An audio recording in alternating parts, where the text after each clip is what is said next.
Our schools must teach how to think. It would appear that no one doubts this, but would everyone be able to give a direct answer to the directly posed question, what does this mean? What does it mean to think, and what is thinking? A far from simple question, and in a certain sense a tricky one. It is worth digging a little deeper to see how this comes to light. Very often, much more often perhaps than it seems, we mix up two very different things here, especially in practice. The development of the ability to think and the process of the formal mastering of the knowledge specified in curricula. By no means do these two processes automatically coincide, although one without the other is also impossible. Much knowledge does not train the mind, although lovers of wisdom must know much. These words, spoken over 2,000 years ago by Heraclitus of Ephes, are not out of date even today. Truly, much knowledge in itself does not train the mind, or the ability, or skill to think. What then does train the mind? And can it be trained or train itself at all? On this score, there exists a far from groundless opinion according to which the mind, the ability to think, talent, or simply ability, is from God, or in more enlightened terminology, from nature, from a person's. English translation: M. E. Sharp Inc. From the system of precisely and rigorously parents. Indeed, it's possible to inculcate mind into a person in the form of a system of precisely and rigorously formulated rules or operational schemas. In short, in the form of a logic. We have to conclude that it is not possible. This conclusion is the fruit of experience that finds graphic expression in the international parable of the fool who, encountering a funeral procession, wants to join you, not steal from you. It is well known that the best rules and formulas when drummed into a stupid head do not make that head clever but are themselves transformed into amusing absurdities. This, alas, is only too well known. Hardly anyone will dispute the fact that the teaching of formal logic, introduced into our schools some time ago on the personal instructions of Comrade Stalin, did not increase the number of clever people or reduce the number of stupid people among secondary school graduates. It is not empirically indisputable experience alone that supports the aforementioned opinion. The most precise and rigorous rules that constitute logic do not and cannot teach the so-called power of judgment. That is the ability to judge whether a given case or given fact falls under given rules. As Immanuel Kant wrote in his critique of your reason, the school can only proffer to, and as it were graphed upon, a limited understanding of an abundance of rules borrowed from the insight of others. But the power of rightly employing them must belong to the learner himself. And in the absence of such a natural gift, no rule that may be prescribed to him for this purpose can ensure against misuse. Deficiency in judgment is just what is ordinarily called stupidity, and for such a failing there is no remedy. This seems to be true. And here's the opinion of another thinker, cited with great sympathy by Lenin S. Sharpwood, concerning the prejudice that logic teaches how to think. This is like saying that only by studying anatomy and physiology do we first learn how to digest food and move. Hegel Sock, Vol. 5th, p2, retranslated from Russian. Compare also Lenin Sock, Vol. 38, p75.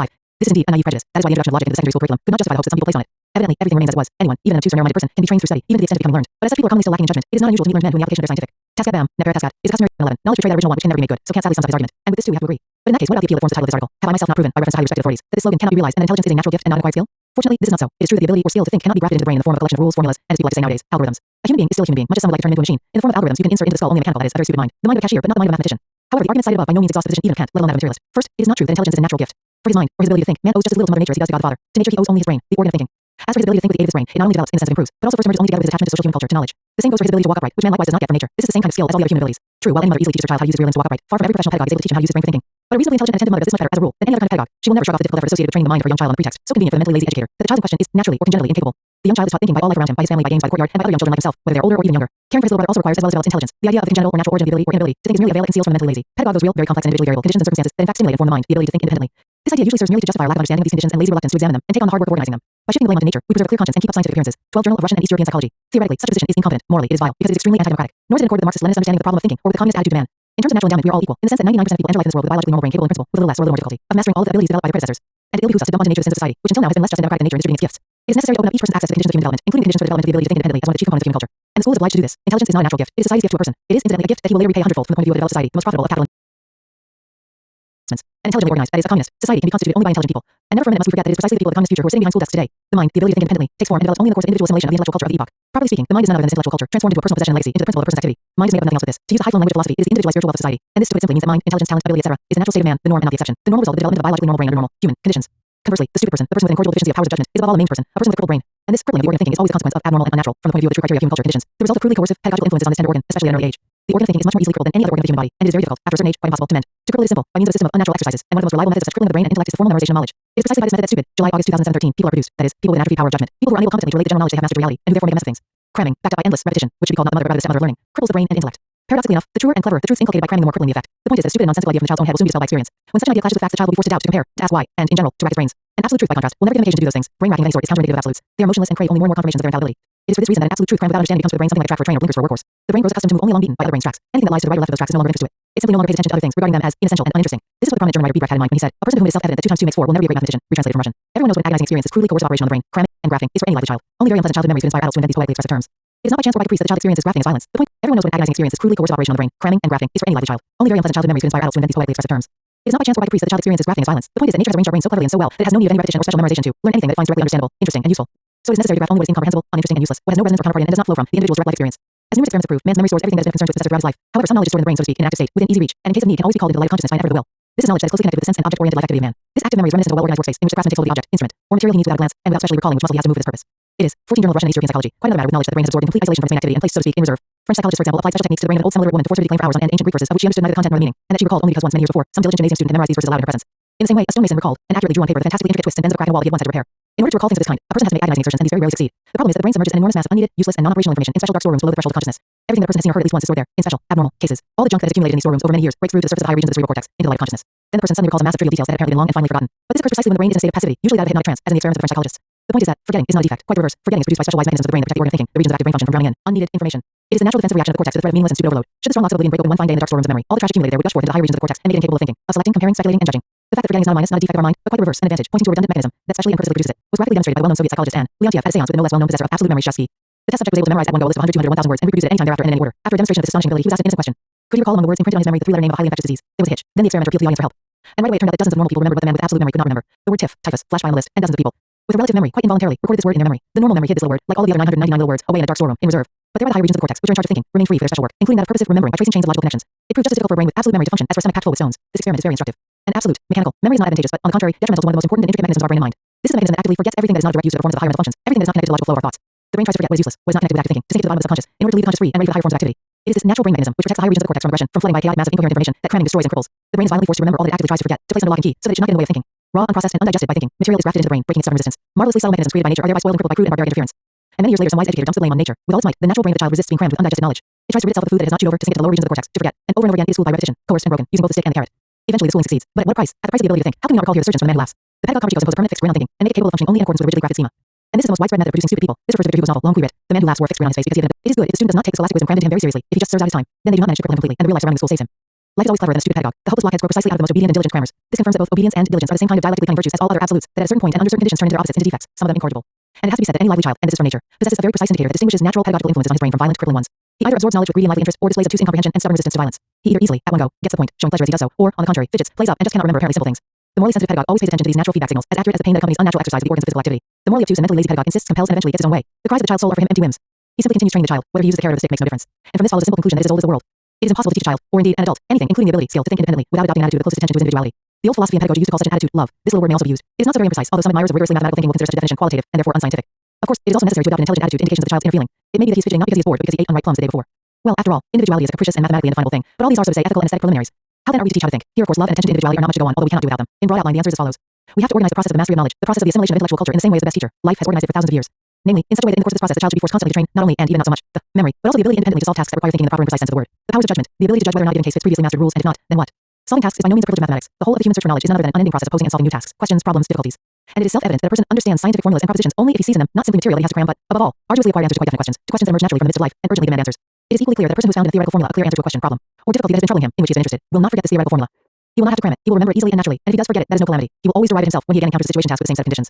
And that is the meaning of intelligence. So it is necessary to teach how to think first of all by developing the ability to pose, ask questions correctly. Science itself begins each time with this, with posing a question to nature, with formulating a problem, that is, a task that is insoluble with the aid of already known methods of action. By following known, beaten, and trampled tracks. Each newcomer to the realm of science, child or adult, must start his journey with this, with the sharp formulation of difficulty that is insuperable with the aid of prescientific means, with the precise and sharp expression of a problem situation. What would we say of mathematics that forces students to memorize the answers to exercises printed at the back of the book, showing them neither the exercises themselves nor methods for solving them? However, we often teach children geography, botany, chemistry, physics, and history in just such an absurd fashion. We tell them the answers found by mankind, often without even trying to explain exactly to which questions these answers were given, found, or guessed. Textbooks and the teachers who follow them too often, alas, start off immediately with quasi-scientific definitions. But the real people who created science never started with this. They finished with definitions. For some reason, however, the child is led into science from the opposite end, and then people are surprised that he is unable to master general theoretical propositions, and that having mastered in the sense of crammed them, he is unable to relate them to reality, to life. In this way, the pseudoscientist grows up, the pedant, the person who sometimes knows the entire literature in his field of specialization by rote, but does not understand it. Karl Marx gave a good description of this phenomenon 100 years ago with reference to the vulgar bourgeois political economist W. Roscher. I shall reserve this fellow for a note. Such professorial schoolboys have no place in the text. Roscher undoubtedly has a considerable, and often quite useless, knowledge of literature, although even here I seem to discern the guiding alumnus rummaging uneasily through literary treasures and familiar only with what might be called official, respectable literature. But that is not all. For what avails me a fellow who, even though he knows the whole of mathematical literature, yet understands nothing of mathematics? If only such a professorial schoolboy, by nature totally incapable of ever doing more than learning his lesson and teaching it, of ever reaching the stage of teaching himself, if only such a Wagner were, at least, honest and conscientious, he could be of some use to his pupils. If only he did not indulge in spurious evasions and said frankly, here we have a contradiction, some say this, others that. The nature of the thing precludes my having an opinion. Now see if you can work it out for yourselves. In this way his pupils would on the one hand be given something to go on and on the other be induced to work on their own account. But, admittedly, the challenge I have thrown out here is incompatible with the nature of the professorial schoolboy. An inability to understand the questions themselves is essentially part and parcel of him, which is why his eclecticism merely goes snuffling around amidst the wealth of said answers. Letter to Ferdinand Lassalle of June 16, 1862. C.K. Marx, and F. Engels, Soc. Vol. 25, p. 404. English translation from www.marxist.org/archive/marx/work/letters/.htm. This analysis of the mind of the pen is very instructive for pedagogy, for the art of teaching how to think. Science, both in its historical development and in the course of its assimilation by the individual, in general begins with the question whether it is addressed to nature or to people. But any real question that arises from the midst of life and is insoluble with the aid of predetermined, customary, stereotyped, routine methods is always formulated for the consciousness as a formally insoluble contradiction. Or, to be even more precise, as a logical contradiction that is insoluble by purely logical means, that is, by a series of purely mechanical machine-like operations on previously memorized concepts, or, to be even more precise, on terms. Philosophy has long made clear that a real question that can be solved only through a further investigation of facts always appears as a logical contradiction, as a paradox. Thus, it is only at the place in the corpus of knowledge where there suddenly appears a contradiction. Some say this, others say that, properly speaking, there arise the need and the necessity more deeply to investigate the object itself. It is an indicator that the knowledge recorded in generally accepted propositions is excessively general, abstract, and one-sided. It is precisely for this reason that the mind that has been trained to stereotype action in accordance with a set prescription of a typical solution, and that is at a loss when required to find an independent, creative solution, does not like contradictions. It tries to avoid or fudge them, returning over and over again to the beaten track of routine, and when in the final reckoning it fails to avoid or fudge a contradiction, when the contradiction stubbornly keeps on appearing, such a mind collapses into hysteria, just at the point where it is necessary to think. For this reason, the attitude of a mind to contradiction is a very accurate criterion of its culture, even, properly speaking, an indicator of its presence as intelligence. Researchers in the laboratory of I.P. Pavlov once performed a very unpleasant experiment on a dog, unpleasant for the dog, of course. They assiduously induced and developed in the dog a positive salivary reflex to a circle and a negative reflex to an ellipse. The dog was very good at distinguishing these two different shapes. Then one fine day they began to rotate the circle within the dog's field of vision in such a way that it gradually turned into an ellipse. The dog became agitated and at a certain point collapsed into hysteria. Two rigorously developed and directly opposed conditioned reflex mechanisms were activated simultaneously and clashed in conflict, error, or antinomy. For the dog this was unbearable. The point at which A turns into nada, the point at which opposites meet, is exactly that point at which the fundamental difference between human thinking and the reflex activity of the animal sharply and clearly manifests itself. At this point the animal, and also the mind deprived of true logical culture, collapses into hysteria, starts to rush about, and falls captive to chance circumstances. For the mind equipped with true logical culture, the appearance of a contradiction is a signal of the emergence of a problem that is insoluble with the aid of strictly stereotyped intellectual actions, a signal to activate thinking, the independent examination of the thing in the expression of which the antinomy has arisen. It is therefore necessary to train the mind from the very start in such a 20 journal of Russian and East European psychology. Way that a contradiction should give it not cause for hysteria but an impulse to independent work, to independent examination of the thing itself, and not only of what other people have said about this thing. This is an elementary requirement of dialectics, and dialectics is by no means mysterious art only for mature and select minds. It is the real logic of real thinking, a synonym for concrete thinking. People must be trained in it from childhood. I cannot but recall here the wise words spoken not long ago by one old mathematician, deliberating on the causes of the inadequate culture of mathematical, and not only mathematical, thinking among secondary school graduates over recent years. He gave the following extraordinarily accurate characterization of these causes. Curricula contain too much that is finally established, too many absolute truths. This is precisely why students, grown accustomed to swallowing the roast grouse of absolute science, are then unable to find their way to objective truth, to the thing itself. This too sounds, as it were, paradoxical. However, the mathematician's words are as simple as they are true. I recall my own school days. We were taught literature by a very erudite follower of Belinsky, and we grew accustomed to looking at Pushkin through his eyes, that is, through Belinsky's eyes. Regarding all the teacher told us about Pushkin is beyond doubt. We too saw in Pushkin only what he told us, and nothing more. So it remained until by chance I happened to come across an article by Pisarev. It threw me into confusion. What is this? Everything was turned upside down and still convincing. What was I to do? And only then did I turn my attention to Pushkin himself. Only then did I myself discover his true beauty and profundity. And only then did I understand, for real and not in scholastic fashion, both Belinsky and Pisarev. And this of course applies not only to Pushkin. How many people have left school for adult life having memorized indubitable propositions about Pushkin from textbooks and contenting themselves with that? Naturally, a person who has swallowed his fill of the roast grouse of absolute science no longer wants to look at live grouse flying in the sky. After all, it is no secret that very many people had any desire to read Pushkin knocked out of them precisely during literature lessons at secondary school, and not only Pushkin. It may be objected that our schools are obliged to teach students the indubitable and firmly established foundations of modern science, and not to sow doubts, contradictions, and skepticism in their immature brains. True, but at the same time, it should not be forgotten that all these firmly established foundations are themselves none other than the results of a difficult search, none other than laboriously acquired answers to questions that once arose and are still comprehensible, none other than resolved contradictions. And not absolute truths that fell from the sky into the heads of geniuses. After all, someone must have caught and roasted the roast grouse, and what must be learned in science is how to do this, not how to swallow gruel already masticated by others' teeth. And it must be learned from the very first step, because later on it will be too late. The naked result without the road that leads to it is a corpse retranslated from Russian. Dead bones, the skeleton of truth, incapable of independent movement. Thus did the great dialectician Hegel splendidly express himself in his phenomenology of mind. A set scientific truth recorded in verbal terminology and divorced from the root by which it was acquired turns into a verbal husk even as it retains all the external signs of truth. And then the dead seizes hold of the living and is not allowed to go forward along the road of science, along the road of truth. Dead truth becomes the enemy of living, developing truth. This is how we get the dogmatic and ossified intellect who at the graduation examinations is awarded a 5, but whom life gives a 2 or even lower. Such a person does not like contradictions because he does not like unsolved questions. He likes only set answers. He does not like independent mental labor, preferring to take advantage of the fruits of the mental labor of others.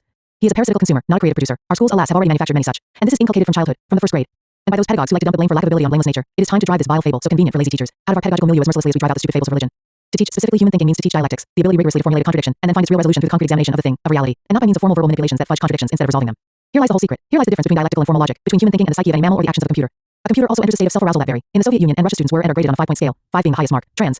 22 Journal of Russian and East European Psychology precisely models the dog's hysteria in Pavlov's experiments when two mutually exclusive commands, a contradiction, are input simultaneously. For a human being, by contrast, the appearance of a contradiction is a signal to activate thinking and not hysteria. This must be taught from childhood, from a person's first steps in science. Here lies the sole key to the transformation of didactics on the basis of dialectical materialism, on the basis of dialectics as the materialist logic and theory of knowledge. Otherwise, all talk of such a transformation will remain a pious wish, an empty phrase. For the core of dialectics, without which there is no dialectics, is precisely contradiction, the motor and mainspring of developing thinking.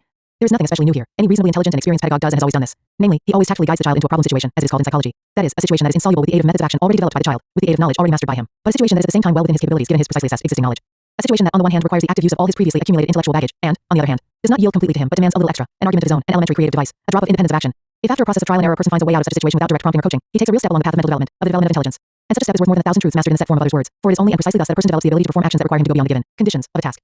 In this sense, a dialectic exists wherever a person goes beyond that set of given conditions within which the task remains solved and unsolved, and therefore has the appearance of a logical contradiction between the goal and the means for attaining it, into that broader set of conditions within which it is really, concretely, in relation to objects and therefore obviously solved. Such a dialectic is realized even in the case of solving a simple geometrical task requiring a transformation of the conditions given by the initial diagram. Even should this transformation consist only in drawing the one and only extra line that joins two other given lines that were previously unjoined, unconnected, or the term used in logic, unmediated. The line that accomplishes the connection, the transition, the conversion, and therefore incorporates the characteristics of the two lines that it connects, both A and nada. In this way we resolve, in object-oriented action and in contemplation, the situation that brought the dog to a state of hysteria, the situation of transition or conversion of one clearly defined form to another, of a circle to an ellipse, of a polygon to a circle, of a straight line to a curve, of an area to a volume, and so on and so forth. In general, of A to nada. Any task that requires such a transition from the given or known to the unknown always entails the conversion of fixed opposites. If A is known to us, its qualitative or quantitative characteristics or parameters are given, and we need to find B, that is, express B through the characteristics of A, and do not as yet know this B, then this means that for the time being we can say only that it is nada. But what is it apart from being nada? It is for this that we need to find a transition or bridge. The transition from one thing to a second, from A to not A, can in general be accomplished only through a mediating link, through a middle term of the deduction, or as it is called in logic, through a third.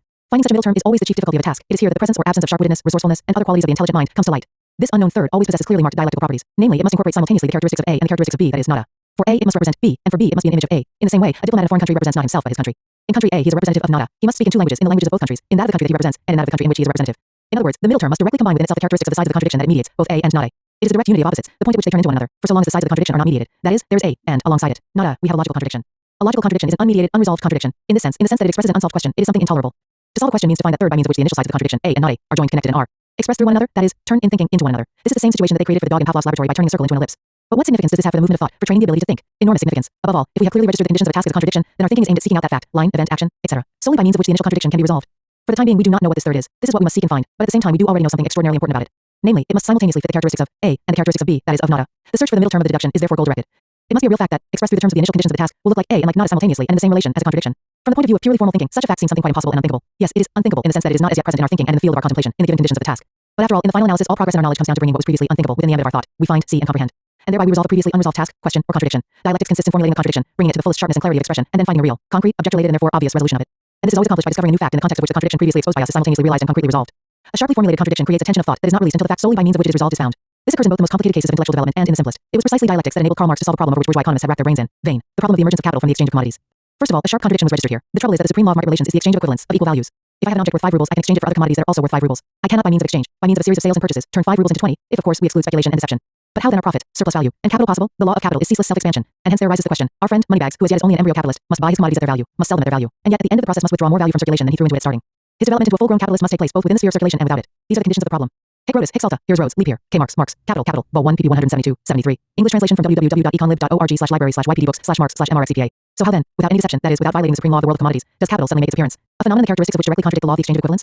The task is posed sharply and clearly. Its solution, Marx continues, is possible only on the condition that our friend Moneybags should be so lucky as to find, within the sphere of circulation in the market, a commodity whose use value possesses the peculiar property of being a source of value, whose actual consumption therefore is itself an embodiment of labor, and consequently a creation of value. Marx Capital vol. 1st p. 173. English translation from www.econlib.org/library/ypdbooks/marx/mrxcpa. A commodity whose consumption is a creation, a thing that appears to be impossible, unthinkable, because it is logically contradictory. But if our friend Moneybags has nonetheless turned himself into a capitalist, then he has indeed solved the problem that is insoluble from the point of view of the supreme law of the world of commodities. He has exchanged kopeck for kopeck in the most honest fashion, never swindling a single soul, and still ended up with a ruble. And this means that he has found and bought in the market that unthinkably marvelous object, a commodity value, the consumption, destruction of which is identical to the production, creation of value. And for the theorist to resolve the theoretical, logical contradiction, he then has only to investigate where Moneybags contrived to buy such a highly original commodity, with the aid of which the unthinkable becomes thinkable. And what is this magical object that accomplishes the unthinkable without violating in the slightest the strict law of the world of commodities? The author of Capital follows him and discovers that the possessor of money finds on the market such a special commodity, incapacity for labor or labor power. Marx Capital vol. 1st p. This is the sole commodity in the market that enables us to resolve the 26 Journal of Russian and East European Psychology contradiction that no trick with terminology is capable of resolving. This is the sole object that is strictly subordinate to all laws of the commodity, and strictly fits all theoretical definitions of commodity and value, those same definitions and laws from the point of view of which the birth of capital is an unlawful act, and that at the same time, in the strictest accordance with law, gives birth to this unlawful offspring, surplus value and capital, that is, phenomena that directly contradict the laws of the world of commodities. This is just such an object in the very existence of which the conversion of A to not A, of use value to exchange value, is accomplished. A conversion that is just as natural, and at the same time just as unbearable for non-dialectical thinking, as the conversion of the circle to the ellipse to the non-circle. The required fact has been found, the directly real, concrete, and obvious fact, and the logical contradiction that is otherwise insoluble has been resolved. And here we can see very clearly that it is precisely the logical contradiction exposed within the initial conditions of the task, and within those conditions unresolved and insoluble that provides thinking with those conditions to which the unknown, the X or missing link that we have to find to rigorously solve the task, must correspond. And the more sharply the contradiction is formulated, the more precisely indicated the signs to which this unknown must correspond, the criteria in accordance with which the search must be guided and attention directed. In this case, a person's thinking does not wander here and there in the hope of stumbling across a new fact, but purposefully seeks out that fact, the unique fact that will enable him to close the chain of reasoning. Figuratively, we can picture this mechanism of dialectical thinking as follows. It brings to mind a severed electric wire. At one end of the wire, positive charge is accumulated, at the other, a negative charge. The tension between the two opposed charges can be released only by using some object to close the circuit. What kind of object? Let us experiment. We connect the ends of the wire with a piece of glass. Current does not flow. The tension remains. We try wood. The result is the same, but as soon as we place a piece of metal in the gap between the poles, current flows and the tension is released. The tension of contradiction in thinking is released in a similar fashion by inserting a new fact into the chain of reasoning that has been severed by the contradiction. Not of course just any fact that happens to come to hand, but only the unique fact that fits the conditions of the task and connects or mediates the previously unmediated sides of the contradiction. It must be a fact that simultaneously fits the characteristics, lawful requirements of both sides of the contradiction. For side A, it must be a representative of side B, that is, not A, while for side B, it must be a representative image of side A, which is of course not B. Otherwise it could not be a conductor or intermediary between them, just as an interpreter between two people who speak different languages can only be a third person who speaks both languages. It must possess within itself, as parts of its specific character, the indicators of both A and B, that is, it must be a direct combination, unity of different and opposite attributes. Once we have found such a fact, the contradiction ceases to be unmediated and unresolved. For so long as we have not found it, the contradiction remains an unresolved logical contradiction and creates the very tension of thought that gives us no rest until the task is solved. To acquire the culture of thinking means therefore to learn to bear the tension of contradiction and not try to avoid or fudge it, and if that fails, collapse into hysteria, rage, and irritation. On the contrary, we must always tackle a contradiction head on and try to reveal it in its pure form in order then to find its concrete, object-related, and obvious resolution in facts. Dialectics consists in bringing to light in facts, in the set of facts that constitute the system of conditions of the unsolved task, their own contradiction, in lending this contradiction the utmost clarity and purity of expression, and then in finding its resolution again in facts, in the unique fact that is not yet in the field of view and that needs to be found. The contradiction itself compels us to seek out such a fact. In this case, the contradiction in thinking, i.e., the logical contradiction, is resolved in the same way that reality, the movement of the thing itself, resolves real contradictions, and not by means of purely terminological manipulations, not by clarifying concepts and their definitions. Of course, no objection can be made against the striving to clarify concepts. By checking and rechecking the preceding course of reasoning that has led to the logical contradiction, we very often discover that this contradiction is merely a consequence of simple carelessness, ambiguity in terms, or some similar cause, and therefore does not express any real object-related problem. Contradictions of this kind are resolved by purely formal means, namely, by clarifying concepts, and require no search for new facts.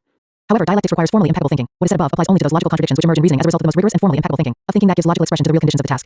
This must be borne in mind. It is for this reason that the highest culture of thinking, the ability to bear the tension of contradiction without irritation or hysteria, the ability to 28 Journal of Russian and East European Psychology, resolve a contradiction in reality, and not in words, always finds expression in knowing how to argue with oneself. What distinguishes the person who thinks dialectically from a person who thinks undialectically? The ability to weigh up all the pros and all the cons on your own, without the presence of an external opponent, without waiting until an adversary with malicious joy shoves those cons in front of your nose. A person with cultured thinking is therefore always very well prepared for disputes. He has foreseen and weighed up all the cons and has his counterarguments ready. The person who in preparing for a dispute confines himself to collecting with diligent partiality pros and confirmations of a non-contradictory thesis is always beaten. He is beaten from angles that he has not anticipated, and the more diligently he has sought out confirmations, the more diligently he has closed his eyes to the real sides of the thing that may provide grounds for an opposing view, the more such angles there are. In other words, the more one-sided, the more abstract in general, the for him indubitable thesis that for some reason he prefers, the more indubitable and absolute the truth that he has memorized and mastered as an internally non-contradictory thesis. It is here that all the cunning of absolute truths manifests itself. For the more absolute and certain a truth, the closer it approaches the fateful point of transformation into its own opposite. The easier for an opponent to turn it against itself, the more facts and evidence can be cited against it. 2 times 2 is 4. Where did you see that? In very rare cases, artificial and exceptional cases. In cases involving only solid, mutually impenetrable bodies. 2 drops of water added together will yield only 1 drop, or perhaps 21. 2 liters of water added to 2 liters of alcohol will never give you 4 liters of vodka, but always a little less. And in general, 2 times 2 is 4 would be absolutely infallible only if the universe consisted solely of absolutely solid bodies. But do such bodies really exist, at least by way of exception? Or do they perhaps exist only in our own heads in idealizing fantasy? Not an easy question. Atoms and electrons in any case are not such bodies. It is precisely for this reason that those mathematicians who are convinced that their statements, mathematical truths, possess absolutely indubitable universality, are inclined toward the idea that these statements do not, and cannot reflect anything in the real objective world, and that the whole of mathematics from start to finish is merely an artificial subjective construction, the fruit of the free creativity of our own spirit and nothing more. And then the fact that these statements are in general applicable to empirical facts and work splendidly in the course of their analysis, in the course of the investigation of reality, becomes a mystical enigma. And there you are, philosophical idealists, as always in such cases, and that is your punishment for blind faith in an apparently obvious absolute thesis like 2 times 2 is 4. Absolutes are in general not only static but also extremely cunning. He who blindly places his faith in any absolute as something indubitable will sooner or later be vilely betrayed by it. Like that dog who was trained thoughtlessly to salivate at the sight of a circle. So is it really appropriate to inculcate in the young child a blind trust in such patent traders? Is this not deliberately to prepare him as a burnt offering, as a sacrifice to absolute truths, instead of educating him to mastery over them? A person brought up to regard 2 times 2 is 4 as an indubitable truth over which it is impermissible even to ponder will never even become simply a mathematician, let alone a great mathematician. He will not know how to conduct himself in the sphere of mathematics as a human being. In this field, he will always remain merely a guinea pig, whom the teacher will constantly present with highly unpleasant and incomprehensible surprises like the conversion of a circle into an ellipse, of a polygon into a circle, of a curve into a straight line and back again, of the finite into the infinite, and so on and so forth. He will perceive all these tricks as black magic, as the mysterious art of mathematical gods whom it is necessary only to adore and worship blindly. But life will show him not only how 2 times 2 turns into 5, but also how it turns into a wax candle. Life is full of change and transformation at every turn. Little in it is absolutely static. Science for him will be only an object of blind worship, while life will abound in occasions for hysteria. The connection between science and life will always remain for him mystically incomprehensible, beyond his grasp and reach. Life will always appear to him as a quite unscientific and even irrational thing, and science is a vision that soars over life and bears no resemblance to it.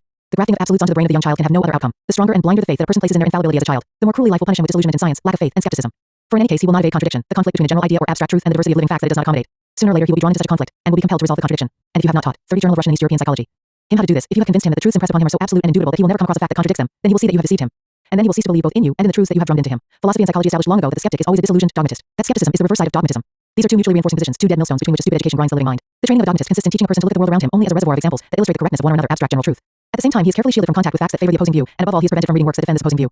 It is self-evident that only a mind quite incapable of a critical attitude toward itself can be trained in this fashion. It is equally obvious that such a hothouse-grown mind can survive only under a bell glass in sterile conditioned air, and that spiritual health thus preserved is just as fragile as the physical health of a child kept indoors out of fear that he will catch a cold. Even the slightest breeze will ruin such health. The same thing happens to a mind that is carefully shielded from encounters with the contradictions of life, a mind that fears works that question the dogmas it has memorized. It is of much greater benefit to the good cause, Kant writes in the Critique of Pure Reason, to study counter-arguments than it is to read works that demonstrate what you already know. The reply of the dogmatic defender of the good cause, he continues, I should not read at all. I know beforehand that he will attack the sophistical arguments of his opponent simply in order to gain acceptance for his own, and I also know that a quite familiar line of false argument does not yield so much material for new observations as one that is novel and ingeniously elaborated. But must not the young, at least when entrusted to our academical teaching, be warned against such writings and preserved from a premature knowledge of such dangerous propositions until their faculty of judgment is mature, or rather until the doctrine that we seek to instill into them has taken such firm root that they are able effectively to withstand all persuasion to contrary views from whatever quarter it may come. This seems reasonable, Kant says, but when later either curiosity or the fashion of the age brings such writings under their notice, will their youthful conviction then stand the test? Doubtful. For the person who is accustomed only to the dogmatic cast of mind and does not know how to develop the dialectic hidden in his own soul, no less than in the soul of his adversary, the opposing conviction will possess the advantage of novelty, while the familiar conviction, learned with the credulity of youth, has already lost its advantage. And accordingly he comes to believe that there can be no better way of showing that he has outgrown childish discipline than by casting aside these well-meant warnings, and accustomed as he is to dogmatism, he drinks deep draughts of the poison, which destroys his principles by counter-dogmatism. All this of course remains true even today. This is a psychological law that has its prototype in the logic of things. It is precisely for this reason that Hegel considered skepticism a higher level of development of the spirit than dogmatism, the natural form of the overcoming of naive dogmatism. For while the dogmatist stubbornly defends half of the truth against the other half of the truth, not knowing how to find the synthesis of opposites or concrete truth, the skeptic, who also does not know how to accomplish this concrete synthesis, at least sees both halves, understanding that there are grounds for both, and wavers between them. The skeptic therefore has a chance of seeing the thing on which dogmatists break their lance as a unity of opposites, as that unknown third that appears to one dogmatist as A and to another as nada.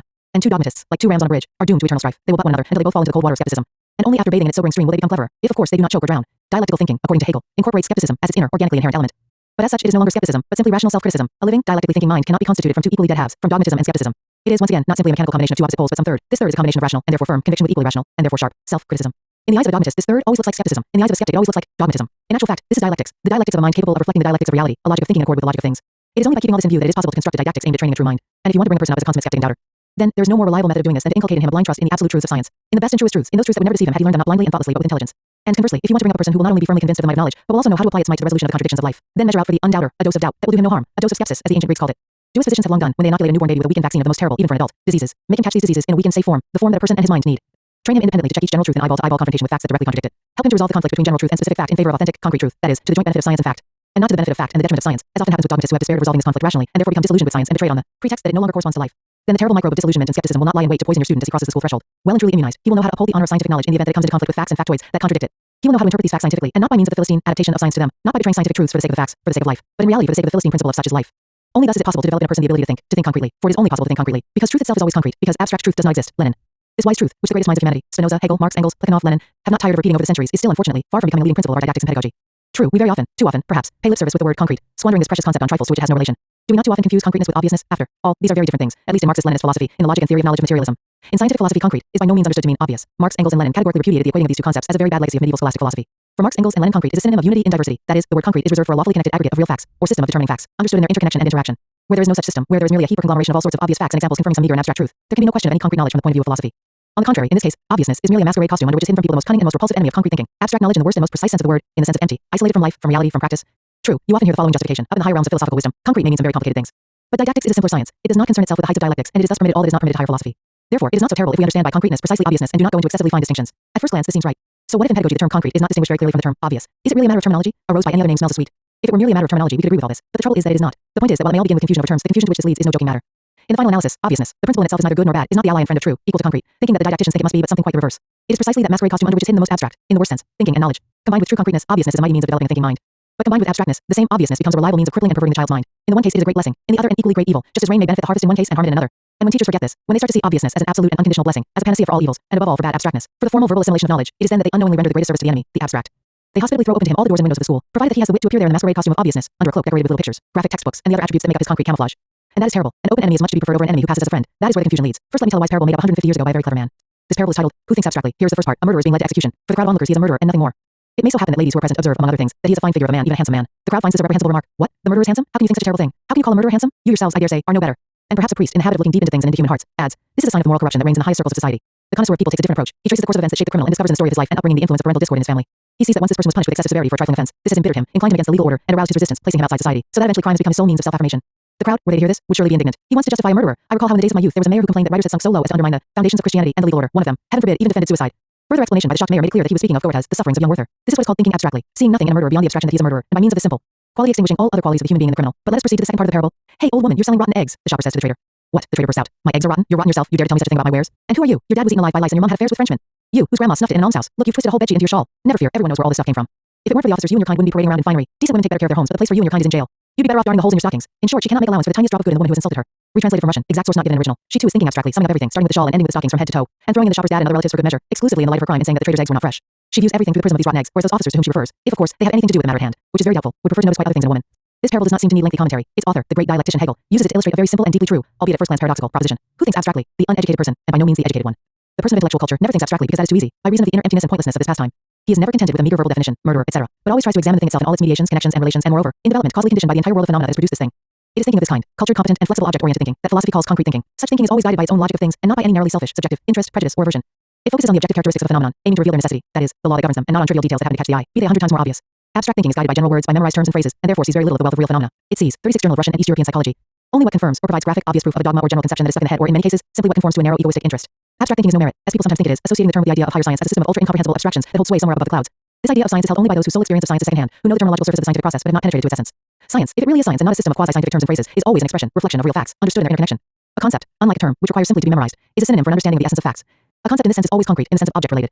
It grows out of facts, and only in facts and through facts does it have sense, meaning, or content. Such too is the thinking of the mathematician, which is unintentionally insulted by those who wish to praise it by calling it abstract. Only the terminological attire of concepts, only the language of mathematics is abstract in mathematical thinking. And if out of the whole of mathematics a person has mastered only its language, this means that he has mastered it abstractly. In other words, not understanding and not seeing its real object and not knowing how to move independently in accordance with its strict logic. Not seeing reality from a specifically mathematical point of view, but seeing only the signs that designate it. Perhaps he has also learned some obvious examples that illustrate the application of these signs. The real mathematician, like the physicist, like the biologist, like the historian, thinks in fully concrete fashion. He too focuses not on abstract flourishes but on reality itself, only he does so from the special angular aspect that is specific to mathematics. It is the skill of seeing the surrounding world from the point of view of quantity that constitutes the special feature of the mathematician's thinking. The person who does not know how to do this is not a mathematician but merely an enumerator and calculator who performs standardized auxiliary operations but is not engaged in the development of mathematical science. And knowing how to train a mathematician, that is, a person capable of thinking in the field of mathematics, is far from the same thing as knowing how to teach a person to count, calculate, and solve typical tasks. Our schools, alas, are more often oriented toward the latter, because that is easier, and then we ourselves start to bemoan the fact that people capable of mathematical thinking are such a rarity, 1 or 2 in 40. Then, astonished at their natural talent, we start to select them artificially, isolate them from the untalented masses, and inculcate in them a repulsive self-conceit, the pride and arrogance of the select few. Mathematics as a science, however, is not a whit more complicated and difficult than the other sciences, which do not seem so mysteriously abstract. In a certain sense, mathematical thinking is even simpler and easier. This is evident if only from the fact that mathematical talents and even geniuses develop at an early age, an age by which it is impossible in other sciences even just to reach the forefront. Mathematics requires less and simpler experience of the surrounding world than do political economy, biology, or nuclear physics. That is why we do not encounter 15-year-old geniuses in these fields of knowledge. If until now we have obtained from our schools a relatively small proportion of people capable of mathematical thinking, that is not because Mother Nature is so niggardly in giving out mathematical abilities, but for quite another reason. It is above all because we often lead the young child into the sphere of mathematical thinking upside down or back to front. From his very first days at school, we drum into his head ideas of mathematical concepts that do not help but, on the contrary, hinder him from seeing, from looking correctly at the world around him from the strictly mathematical point of view, which is unfamiliar to him. The few children who turn out to be capable are those who by a fortunate combination of chance circumstances contrive to look out the window boarded up by the planks of false ideas. In some places, chinks remain between these planks, and the curious child sometimes peers through these chinks, and turns out to be capable, and these false ideas of elementary mathematical concepts are organically connected with those antiquated philosophical epistemological ideas about concepts in general and about the relations between these concepts and reality outside thinking which scientific philosophy abandoned long ago. Philosophical logical analysis of the first pages of the arithmetic textbook that introduces the first grader to the realm of mathematical concepts demonstrates this fact beyond dispute. It inculcates in the child an absolutely false, from the point of view of mathematics itself, idea of number. How does the textbook convey to the child the concept of number, this fundamental and most general foundation for all his subsequent steps in the field of mathematical thinking? On the first page there are drawings, very natural and graphic, of a ball and next to it a little girl, an apple or cherry, a thick stroke or point, and finally the figure 1. On the second page we find 2 dolls, 2 little boys, 2 melons, 2 points in the figure, and so on, right up to 10, the limit set for the first grader by didactics in accordance with his age-related, natural capabilities. It is assumed that by mastering these 10 pages the child masters the skill of counting and at the same time the concept of number. In this way he does indeed learn how to count. But as for the concept of number, without realizing it, the child swallows instead a quite false idea of number, an idea of this most important concept that is even worse than those Philistine prescientific ideas with which he comes to school. And a little later this false idea will greatly hinder him in mastering more difficult steps on the path of mathematical thinking. After mastering the aforementioned pages, the first grader, were he to possess the necessary analytical ability, would answer the question, what is number, roughly as follows. Number is a name that expresses the general abstract property that all single things share. The first figure of the series of natural integers is the name of a single thing, the figure 2 is the name of 2 single things, and so forth. A single thing is a thing that I see in space is sharply and distinctly demarcated, cut off by its contour from all the rest of the world surrounding it. Whether the contour is that of a ball, an escalator, a little girl, or a bowl of soup. It is not for nothing that in order to check whether or not the child has mastered this wisdom, the teacher shows him an object. It does not matter what kind of object and asks how many. In the hope of hearing one in, reply. And similarly for 2, 3, and so on. But it is self-evident that anyone with the least confidence in mathematics will laugh to hear such an explanation of number and rightly regard it as childishly naive and false.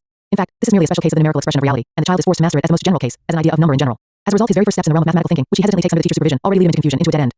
It soon turns out that the single object that he has shown is not necessarily called by the word 1. It may be 2, 2 halves, or 3, or 8, or something else. It turns out that the number 1 is anything you like except the name of a single thing perceived by the senses. So what is it? What kind of reality do numerical signs designate? Now, even the child who possesses the subtlest and most brilliant analytical abilities will be unable to tell you this, and he will be unable to tell you because 2 mutually exclusive ideas of number have been deposited in his head, and he is unable to relate or mediate them. They simply lie alongside one another like 2 stereotypes in his second signal system. This is very easy to demonstrate by bringing them into open contradiction, into error. Show him a toy train consisting of 3 carriages and a steam locomotive. How many? 1. Train. 4. Component parts of the train. 3 and 1. The carriages and the locomotive. 16. Wheels. 654 grams. 350. The price of the toy in the store. Half of the complete set. Here we see all the cunning in the abstract question how many, to which he has been trained to give a thoughtlessly abstract answer without clarifying how many what.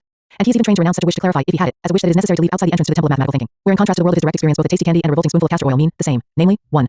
The child is coached toward this abstraction by the first pages of the counting book, which train him completely to divert his attention from any qualitative properties of single things, to accept that in mathematics lessons quality in general has to be forgotten for the sake of pure quantity, for the sake of number, although this is beyond the reach of the child's understanding. He can only take it on faith. Such apparently is the custom in mathematics, in contrast to real life, where he continues to distinguish between candy and castor oil. Let us suppose that the child has firmly mastered the idea of number and counting explained above, and accepts that 3 melons are the same as 3 pairs of booties, 3, without further clarification. But now he is letting on a new mystery. 3 Archons cannot be compared with 3 Poods. They are not the same. Before you can compare things, place them on the same numerical scale. You have to make sure that you are dealing with things of the same name, same quality. Only nameless numbers can be thoughtlessly added and subtracted. A new stereotype, directly opposed to the old one. But which of them should be applied or activated in a given case?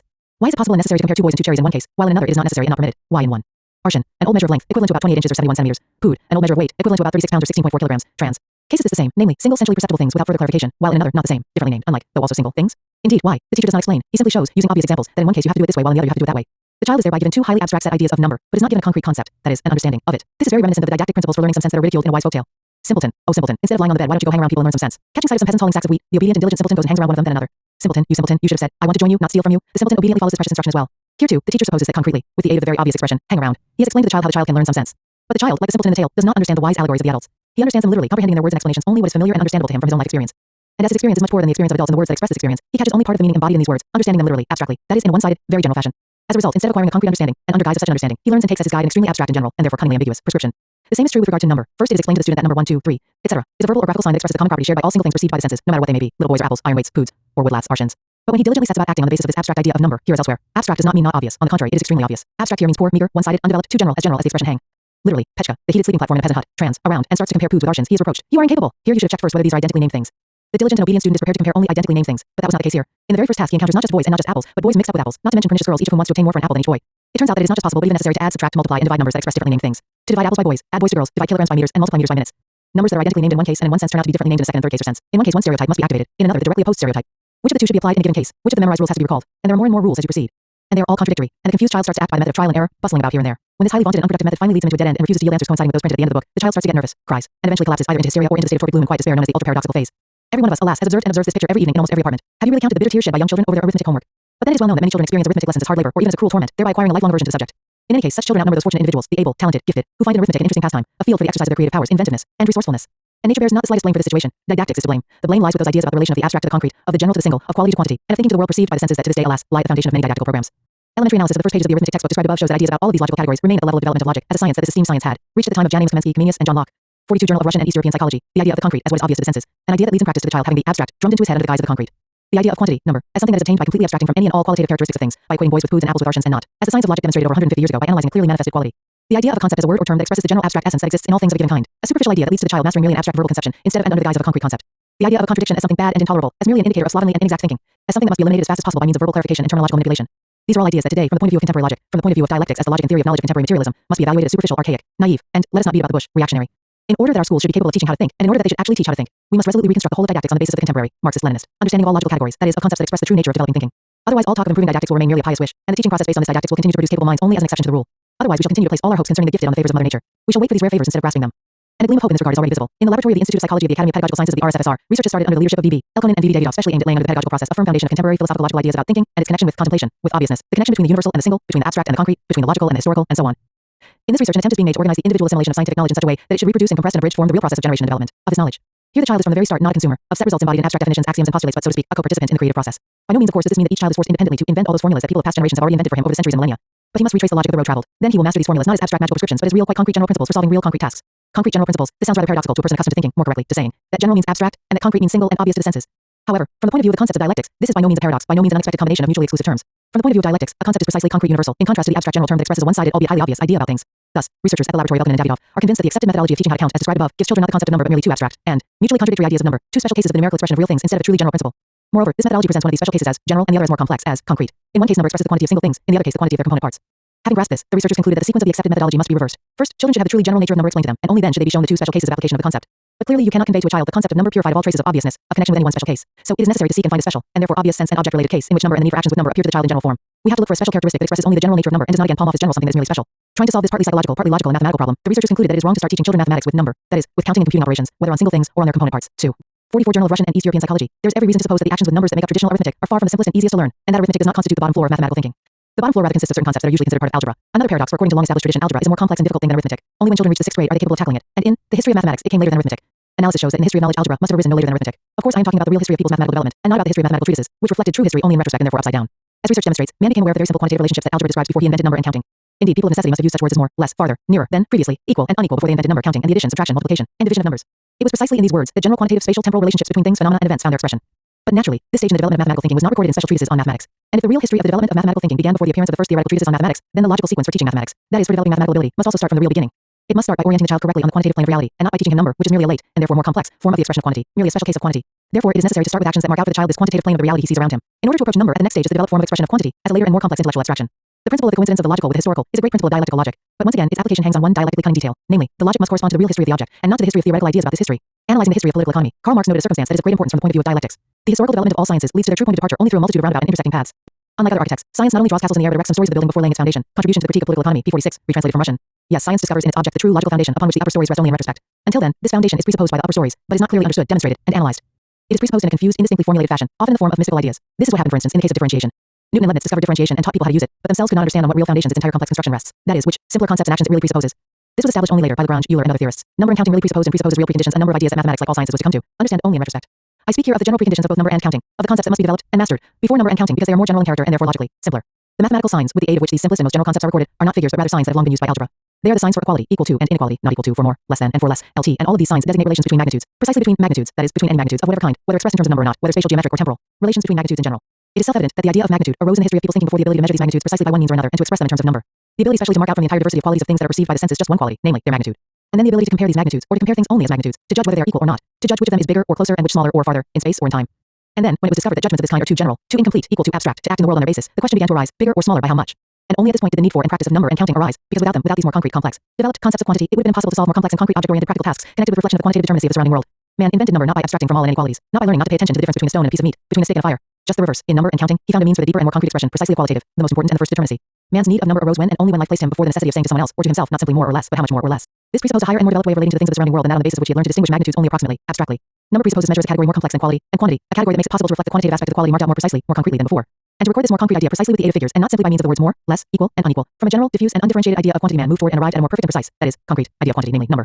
And therefore number had a quite concrete, that is, object-related and practical, meaning and significance for man from the very start. And it was a true concept of number, even though it had not yet been analyzed theoretically by a single professional mathematician. This did not happen until much later, when not just mathematical thinking, but its theoretical self-consciousness had come into existence. Initially, this self-consciousness took distorted mystical form, as among the Pythagoreans. And it would be many millennia before mathematics reached a true theoretical understanding of number. It is evidently from this true beginning and in this true historical sequence, which mathematics as a science was to discover only in retrospect, that the logical development of the child's mind in the field of mathematics should proceed. First, the child must be taught to orient himself in the most general and abstract fashion on the quantitative plane, to master the most general and abstract relations among things as magnitudes, and to record these relations on paper with the aid of the signs for more, less, equal, and unequal. Here, however, the child learns to orient himself on the plane of quantity not by means of abstract reasoning, but from real situations that are understandable to him, by evening out sticks and matching nuts with screws, boxes with pencils, and so on. For the child, this is understandable and interesting. For the child's mind, this is training in the skill of independently marking out the quantitative mathematical aspect of real things in the world of diverse qualities that surrounds him. And not training in the skill of repeating in parrot-like fashion the word one when a single essentially perceived thing is shoved in front of his nose, or the word two when two such things are shoved there. Thanks to this, the child, when he is shown 1, 2, 3, etc., single essentially perceived thing, will no longer reply thoughtlessly to the provocative and abstract question how many, with the word 1, 2, 3, etc. He will first ask, how many what, and this indicates that he is already, in the case of number, thinking concretely, and not like the market trader who thoughtlessly hangs the label of a verbally embodied abstraction upon a concrete thing, and thinks that her understanding of this thing is thereby complete. If to his legitimate question the child receives the answer, I am asking how many things there are here, he will reply with confidence and precision, 1. If it is explained to him, I am asking how many centimeters, he will reply, 2, about 2, or say, it has to be measured. He understands that expression in terms of a number, a figure, requires measurement, measure.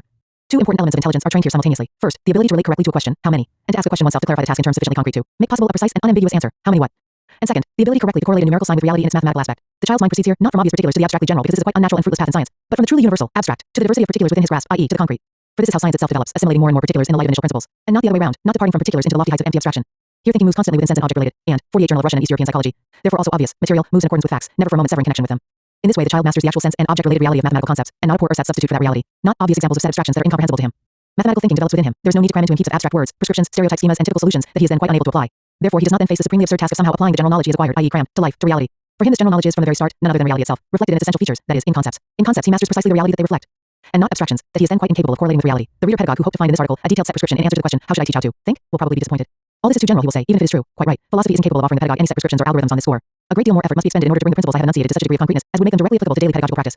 This will require collaborative efforts on the part of philosophers and logicians, psychologists, specialists in mathematics and in history, and of course pedagogues themselves. Anyone who wants to teach others how to think must himself know how to think. You cannot teach someone else to do what you do not know how to do yourself.